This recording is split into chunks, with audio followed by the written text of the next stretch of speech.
Years passed, and the city grew taller, busier, louder. Prime Trust Savings had changed too. Now every customer was greeted with a smile, whether they wore perfume or sweat.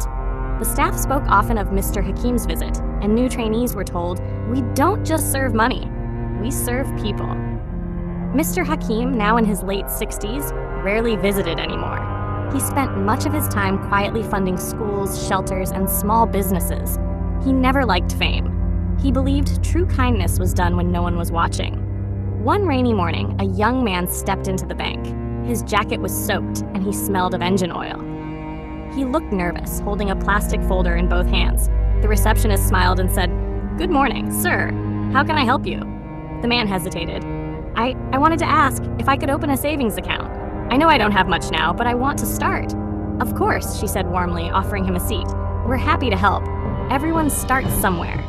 As she assisted him, Mr. Raymond, now older with gray at his temples, walked by. He paused and looked at the young man's face. "Excuse me," Raymond said gently. "Are you Yusuf's son?" The man looked surprised. "Yes, my name is Karim Hakim. My father told me stories about this place. He said this bank changed after someone made a mistake and then learned from it." Raymond's eyes glistened. "Your father," he said softly, "changed this bank. Changed me." Karim smiled. "He passed away peacefully last month. But before he did, he asked me to continue what he started. To build, to respect people, and to never forget where we came from." Raymond placed a hand on his shoulder. "Amro, your father was one of the richest men I ever knew. Not because of what he owned, but because of what he gave." As Karim sat down to open his very first account, the staff looked on with admiration. They weren't seeing a poor young man. They were seeing a legacy reborn. From behind the clouds, a beam of sunlight broke through the rain and lit up the bank lobby. And in that moment, it was clear. The story of the man in rags wasn't just about a man who once wore torn clothes. It was about a spirit that lived on in every act of kindness, in every moment of respect, in every life he touched. A year had passed since Karim Hakim opened his first bank account at Prime Trust Savings. Though he was the son of a billionaire, Karim insisted on building his future with his own hands. He worked as a mechanic during the day and studied business at night.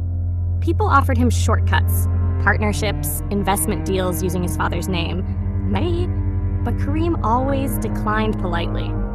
"My father didn't hand me wealth," he once told a friend. "He handed me something far greater, principles." One evening, as Karim walked home from work, he saw a boy sitting outside a bakery. The boy was around 10, barefoot and shivering, holding a worn-out cloth bag. Karim stopped. "Hey, are you all right?" he asked. The boy looked up. "I'm fine, just waiting. My mom's working late, and I didn't want to go back to the shelter without her." Karim sat beside him. "What's your name?" "Rafi," the boy said. "I want to be a businessman when I grow up, so I can buy a house for my mom." Karim smiled, remembering something his father once said: "Sometimes the smallest dream can carry the weight of a family." He reached into his wallet and took out a small card. "This is my number," Karim said. "Call me tomorrow, I'll show you something." The next day, Karim brought Rafi to a small garage he had just rented, the first space of his own. He showed the boy how to fix an old engine, how to take inventory, and even how to write simple invoices. "This place is small now," Karim said, "but one day it'll grow, just like you." From that day forward, Rafi became his apprentice. Every weekend, he helped in the garage. Karim paid him fairly, but more than that, he taught him. Not just about business, but about character, discipline, and kindness. Word spread. People began to notice the young man with oil-stained hands who worked with honesty and respect. His garage grew, one honest deal at a time. Years later, Karim opened a second location and hired youth from shelters, just like Rafi. He called the program From the Ground Up. One day, at a community event sponsored by Prime Trust Savings, a reporter asked him, "What made you start all this?" Karim looked at the crowd and said, "My father once walked into this bank in ragged clothes and was turned away. But instead of holding a grudge, he taught them a lesson in respect. That one moment changed everything."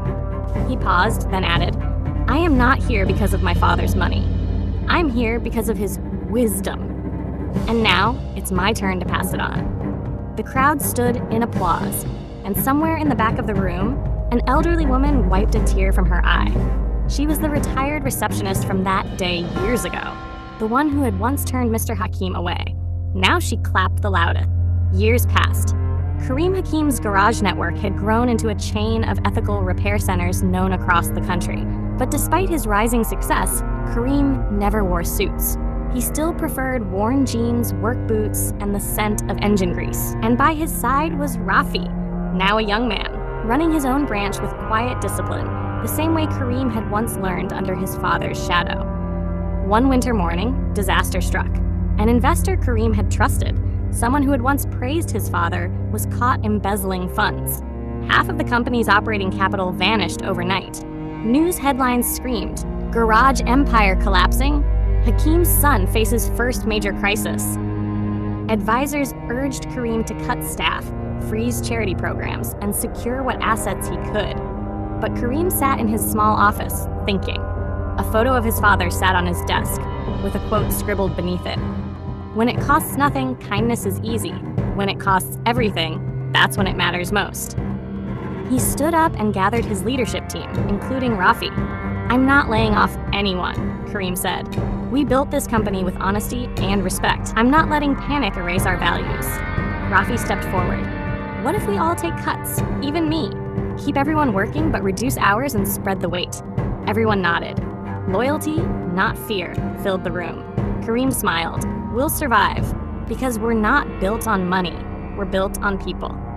In the weeks that followed, employees volunteered extra hours. Clients paid early, saying, "You've always been fair, we've got your back." The community even organized fundraising events for the business that had once fixed their cars and offered free rides to elderly neighbors. Then, one day, a letter arrived. It was handwritten, in elegant script. To Mr. Kareem Hakim, "I have watched your journey from afar, just as I once watched your father. You were tested, and you did not bend. Please accept this gift, not as charity, but as recognition of integrity in a world that forgets it too quickly. A friend from Prime Trust Holdings." Inside the envelope was a certified bond worth millions. The company was saved, not because of wealth, but because of character. Epilogue: A legacy beyond gold. Years later, long after Kareem retired, a statue was unveiled in front of the very first garage. It showed a man in worn clothes holding out a wrench with one hand and offering a helping hand with the other. The plaque read, "The man in rags. May we always see the worth in every soul." School children were brought on field trips to see it. New bankers were trained using the Hakim story as a case study. And a young boy walking by with his mother pointed to the statue and asked, "Mama, was he poor or rich?" She smiled and said, "He was both. But more importantly, he was good." And so the story of the man in rags came to an end. Not in silence, but in every act of kindness it inspired.